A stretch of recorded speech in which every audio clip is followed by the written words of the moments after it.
Hi, it's Jen from Shabby Fabrics. Hey, I've been asked about face mask supplies, of course, because as you know, we are having to wear these more than ever before.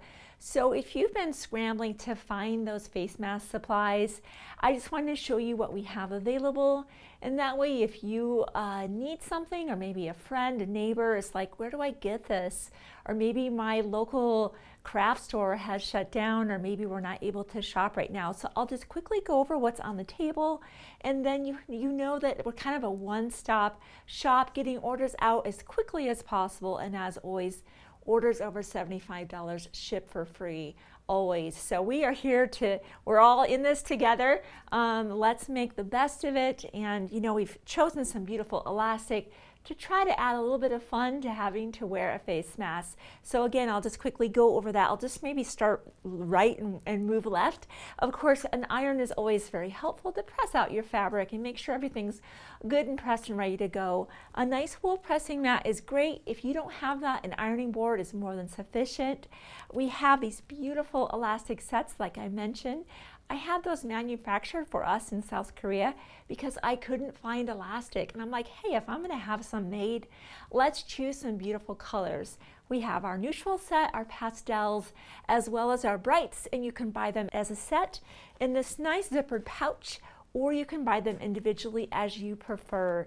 We also have some fun face mask panels. We have some for the holidays, every day, and then also from the Ruby Star Society. They're a little bit more of a modern edge. Those are really pretty, and of course accented so nicely with the pretty elastics. The other thing that is nice is using face mask templates. I love that. My husband recently asked for some. He's a pilot too. He wears them all the time, and being able to just grab these templates meant I could put a mask together for him really fast.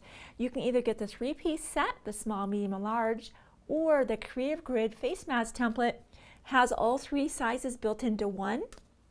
Be sure to grab some good quality cotton fabric. All kinds of that available, of course, on the website in an array of beautiful colors. Of course, you need to sew with some great quality thread. 50 weight cotton is fantastic for masks, of course. We have the neutral set, which should be more than enough, but if you want to be able to coordinate top stitching your mask, we have a beautiful array of just a full rainbow of colors for you as well. The Sulky 50 weight cottons are perfect for that. Of course, you're going to need pins. I love not only the patchwork pins, but the clover kind of flower pins. They're great for going through bulkier amounts of fabric.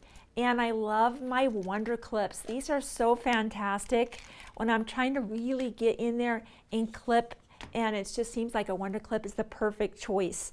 Scissors, we're going to need that. And if you want to choose to use rotary cutters, be sure to grab that. Of course, with the replacement blades, the singles or the 5-pack, and I think we have a 2 or a 5-pack for the 28mm. If you're going to be using the face mask template, grab that 28mm. It does a great job going around those curves. Hey, if you're not comfortable using rotary cutters and all that, just get a good pair of scissors. You can do the same work by just tracing around your template with our tracing pen and then cutting that out with scissors if you're not comfortable with the rotary cutter.